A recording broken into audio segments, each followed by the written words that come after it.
نے کیا نہیں کیا، میرا تو دل کرتا ہے کہ اللہ پاک میری بہو یہاں سے گلاس اٹھا کے وہاں پہ نہ رکھے، ایسے ہی اللہ نے ملازم دیے، بے شک اس کو ایسے اللہ نے اس کی قسمت، یہ اس کے نصیب کے ہیں، اس کی یہ کوئی وعدہ نہیں ہے، یہ اس کے نصیب کے ہیں، اس کو مل رہے ہیں۔ کرتے نا اس طرح کی کہ اپنا تم لوگ ویو کرنے کہ ایمان کے ساتھ یہ ہو گیا، ایمان کے ساتھ ہو، ایمان جیسی قسمت اللہ پاک ہر بچی کی ہو، جیسی ایمان کی قسمت۔ اللہ السلام علیکم۔ شادی جیسا مقدس بندھن جو ہمارے لیے نبی پاک صلی اللہ علیہ وآلہ وسلم کی پیاری سنت ہے، آج کے دور میں لوگ اسے ایک مزے کا کھیل یا مذاق سمجھ کر کھیل رہے ہیں۔ رشتہ نبھانا تو دور، لوگوں نے اسے کانٹینٹ بنانے کا ذریعہ سمجھ لیا ہے۔ رشتوں میں ایک دوسرے کا لحاظ اور خیال رکھنا تو نبی پاک کا راستہ تھا، لیکن افسوس آج یہ راستہ ویوز اور ڈالرز کی بھیٹ چڑھ گیا ہے۔ دعاؤں سے بد دعاؤں تک کا سفر صرف ایک پوڈ کاسٹ کی مار ہوتا ہے۔ جب گھر کی چار دیواری کے راز بازار میں لائے جاتے ہیں تو پھر تقدس نہیں، صرف تماشا باقی رہ جاتا ہے۔ میاں بیوی کا رشتہ ایک دوسرے کا احترام، ایک دوسرے کی عزت کرنا ہوتا ہے۔ میاں بیوی ایک دوسرے کا لباس ہوتے ہیں، یہ نہیں کہ دنیا کے سامنے ایک دوسرے کا لباس اتار اتار کر پھینکتے ہیں۔ ڈیورس نوٹس یہ صرف ایک کاغذ کا ٹکڑا نہیں، بلکہ اس ڈیجیٹل ذہنیت کی شکست ہے جس نے گھر کو کانٹینٹ سمجھ لیا تھا۔ رجب اور ایمان کی علیحدگی کا سن کر بہت سارے لوگوں کو برا لگا، خصوصاً ایمان کے ساتھ جو ہو رہا ہے وہ دیکھ کر۔ کہنے کو 1-1.5 سال کی شادی تھی، لیکن حقیقت کیا ہے؟ صرف 1 مہینہ ساتھ رہے۔ 1 مہینے میں میاں بیوی ایک دوسرے کو کتنا جان سکتے ہیں؟ کچھ بھی نہیں۔ شادی کے فوراً بعد رجب UK چلے گئے اور ایمان جو اس وقت پریگننٹ تھی اپنے میکے پہ رہنے پہ مجبور ہو گئی۔ بات یہ کی جا رہی ہے کہ شادی کے بعد کتنا عرصہ ایمان اپنے سسرال رہی، تو بات پھر یہ بھی آتی ہے کہ شادی کے بعد رجب کتنا عرصہ اپنے گھر رہے اپنی بیگم کے ساتھ۔ جب آپ نے اپنی بیوی کو اپنے پاس رکھا ہی نہیں، اسے اس مشکل وقت میں اکیلا چھوڑ دیا جہاں سب سے زیادہ ایک شوہر کی ضرورت ہوتی ہے، تو پھر آپ کو یہ حق کیسے پہنچا ہے کہ اس کی باتوں پر اتنی بڑی ججمنٹس پاس کریں؟ اکثر ہمارے معاشرے میں ایک عجیب سی منطق سننے کو ملتی ہے، لڑکے کی شادی کر دو، خود بخود ٹھیک ہو جائے گا۔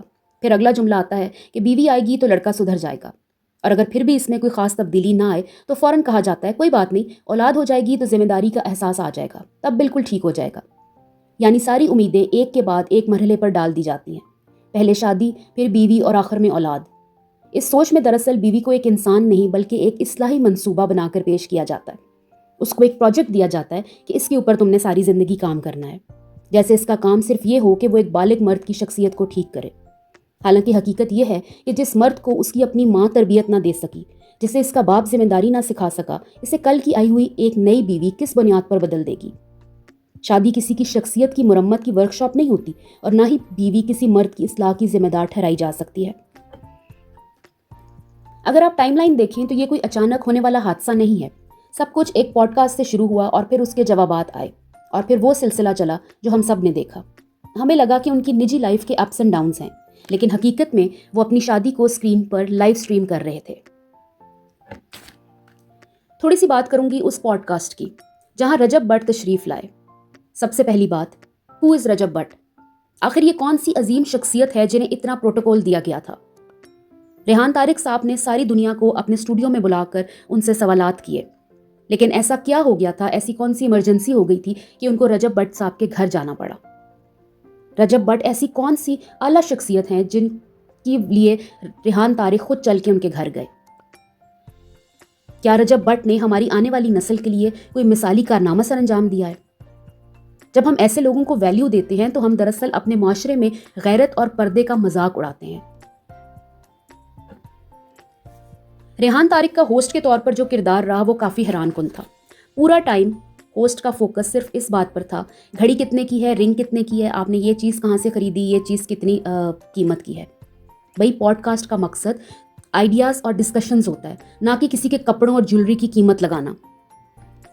جب آپ مہمان کی شخصیت کی بجائے اس کی پرائس ٹیگ پر فوکس کرتے ہیں تو آپ دراصل اپنے دیکھنے والوں کو یہ بتا رہے ہیں کہ آپ کی نظر میں انسان کی قدر اس کی گھڑی یا گاڑی سے ہے۔ یہ جو مٹیریلزم کا سوری ٹو سے ایک ننگا ناچ ہے، اس نے ہماری سوشل ڈسکورس کو کتنا نیچے گرا دیا ہے۔ مجھے اس چیز کی سمجھ نہیں آئی کہ ریحان طارق نے جس طرح آج تک باقی اپنے مہمانوں سے تلخ سوالات کیے، ایسے سوالات کیے کہ ان کے اسٹوڈیو میں آنے والا مہمان شدید غصے میں آ جاتا تھا، تو وہ تلخ سوالات انہوں نے رجب بٹ سے کیوں نہیں کیے؟